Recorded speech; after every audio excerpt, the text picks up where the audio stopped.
혹시 이런 생각해 보신 적 없으세요? 왜 나는 항상 비슷한 문제로 힘들어할까? 왜 특정 상황만 되면 나도 모르게 똑같은 실수를 반복하는 걸까? 우리에겐요, 누구나 그런 삶의 덫이라는 게 있습니다. 근데 좋은 소식은 뭐냐면 그 덫에서 빠져나올 방법이 분명히 있다는 거예요. 오늘 그 방법을 아주 쉽고 명확하게 알려드릴게요. 자, 이 문장. 이게 바로 오늘 우리가 할 이야기의 핵심이라고 할 수 있어요. 우리의 생각이 현실을 만든다는 거죠. 다시 말해서 내 삶을 계속해서 힘들게 만드는 어떤 패턴이 있다면 그 패턴의 시작점인 생각을 바꿀 힘도 바로 우리 자신에게 있다는 뜻입니다. 그럼 이 삶의 덫이라는 게 정확히 뭘까요? 이건요, 어린 시절에 시작된 어떤 부정적인 생각의 패턴인데요. 너무 오래돼서 그냥 내 성격처럼 느껴져요. 하지만 결국엔 우리의 발목을 잡는 그런 신념체계, 말하자면 보이지 않는 감옥 같은 거라고 할 수 있습니다. 아니 근데 이 삶의 덫이라는 게 왜 이렇게 강력할까요? 그건 바로 어릴 때부터 시작돼서 너무나 나 자신처럼 자연스럽게 느껴지기 때문이에요. 그래서 이게 문제라는 것조차 알아차리기 힘든 거죠. 하지만 그 결과는 어떻죠? 자꾸 오해를 사거나 미움을 받거나 혼자가 되는 것처럼 고통스러운 현실로 나타나곤 합니다. 하지만 정말 희망적인 소식은 이 덫이 영원하지 않다는 겁니다. 보세요.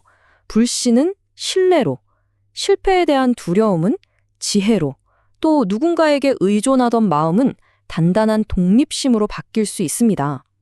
어쩌면 이 덫은 우리에게 중요한 걸 알려주기 위한 신호일지도 몰라요. 네, 바로 이겁니다. 모든 변화의 시작은 알아차리는 것에서부터 출발해요. 내 안의 패턴을 딱 인식하는 그 순간 우리는 비로소 변화의 운전대를 잡게 되는 거죠. 자, 그럼 지금부터 그 방법을 하나하나 구체적으로 살펴보겠습니다. 첫 번째 단계는요, 바로 나만의 덫을 알아보는 겁니다. 자유를 향한 첫걸음 같이 한번 떼어볼까요? 가장 먼저 스스로에게 이걸 한번 물어보세요. 나의 삶의 덫은 뭘까? 심리학에서는 보통 18가지 유형을 이야기하는데요. 대부분의 사람들이 최소 2개 이상은 가지고 있다고 해요. 그러니까 절대 나만 왜 이렇지? 하고 걱정하지 마세요. 이건 정말 우리 모두의 이야기거든요. 그리고 그 덫이 어디서부터 시작됐는지 한번 차분히 돌아보는 게 중요해요. 이건 절대 누구를 탓하자는 게 아니에요, 아시죠? 단지 문제의 뿌리를 정확히 알아야 명확한 해결책도 찾을 수 있으니까요. 우리는 어릴 때 상처받지 않으려고 나름대로의 생존 전략을 만들거든요. 근데 문제는 그 전략이 어른이 된 지금까지도 계속되고 있다는 거죠. 혹시 나도 모르게 계속 반복하고 있는 그런 건강하지 않은 대처 방식 없으신가요? 스스로에게 꼭 물어봐야 합니다. 예를 들어 항복이라는 대처 방식이 있어요. 이게 뭐냐면 갈등이 너무 싫으니까 그냥 내 감정은 꾹꾹 눌러 참는 거예요. 근데 그 감정이 사라질까요? 아니죠. 차곡차곡 쌓였다가 결국 전혀 상관없는 사람이나 상황에서 뻥 하고 터져버리는 거죠. 어떠세요? 좀 익숙한 이야기 같지 않나요? 그럼 내 덫을 어떻게 하면 더 깊이 들여다볼 수 있을까요? 여기 아주 구체적인 4가지 방법이 있습니다. 과거를 기억해보고 믿을 만한 사람과 이야기 나누고 또 글로 한번 써보는 거예요. 그리고 그 과정에서 불쑥 올라오는 내 감정들을 충분히 느껴주는 거죠. 이 과정을 통해서 막연했던 문제가 조금씩 선명해지기 시작할 겁니다. 자, 이제 내 덫이 뭔지 좀 알 것 같다면 다음 단계로 넘어가야죠. 실제로 이 덫에서 빠져나올 아주 구체적인 도구들을 알아볼 시간입니다. 진짜 중요한 부분이니까 집중해 주세요. 변화라는 게 뭐 거창하고 어려운 게 아니에요. 이 4단계 계획처럼 정말 누구나 따라할 수 있는 작은 행동에서 시작하는 거거든요. 내 감정을 건드리는 방아쇠를 찾고 주변에 솔직한 조언도 구해보고 일기로 내 패턴을 파악하고 또 과거의 상처를 놓아주는 연습을 하는 것. 이 작은 단계들이 모여서 정말 큰 변화를 만들어냅니다. 이 여러 가지 방법 중에서도 제가 특히 강조하고 싶은 게 바로 삶의 덫 일기예요.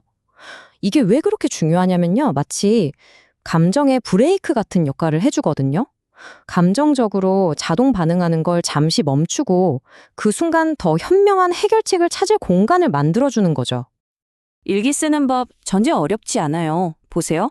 먼저 나를 힘들게 한 촉발 사건이 있었죠. 그때 내 안에서 어떤 덫이 딱 걸렸고, 그래서 나도 모르게 자동 반응이 튀어나왔어요. 여기까지가 평소의 우리 모습이죠. 근데 이제 일기를 쓰면서 아, 그때 이렇게 반응했으면 더 좋았겠다 하는 더 건강한 반응을 의식적으로 적어보는 거예요. 이것만으로도 엄청난 변화가 시작됩니다. 일기 말고도 우리가 해볼 수 있는 것들이 더 있어요. 핵심은 이거예요. 더 이상 피하지 않는 거. 관계든 내 감정이든 그냥 정면으로 한번 부딪혀보는 용기요. 그리고 그 모든 것의 밑바탕에는 나는 바뀔 수 있어 하는 나 자신에 대한 단단한 믿음이 있어야겠죠. 아까 상상훈련이라는 말이 잠깐 나왔는데 이게 왜 효과가 있냐면요. 바로 이 문장 때문입니다. 우리 머리로만 괜찮아, 괜찮아 하고 되뇌는 것보다 긍정적인 결과를 온몸으로 생생하게 느껴보는 그 감성적인 경험이 치유에는 훨씬 더 강력한 힘을 발휘한다는 거죠. 용서라는 말이 참 무겁게 느껴질 때가 있죠. 근데 이건 꼭 기억해 주세요. 용서는요, 나한테 상처 준 그 사람 좋으라고 하는 게 아니에요. 과거의 아픔이 더는 지금의 나를 흔들지 못하도록 나 자신을 자유롭게 해주는 나를 위한 가장 큰 선물입니다. 자, 오늘 우리는 삶의 덫이 뭔지, 그리고 거기서 어떻게 빠져나올 수 있는지에 대해 이야기 나눠봤습니다. 모든 변화는 그렇구나 하고 알아차리는 것에서 시작된다는 거 꼭 기억하시고요. 이제 마지막으로 여러분께 질문 하나 드릴게요. 오늘 바로 지금 당신의 삶에서 무엇을 새롭게 알아차려 보기로 마음먹으셨나요?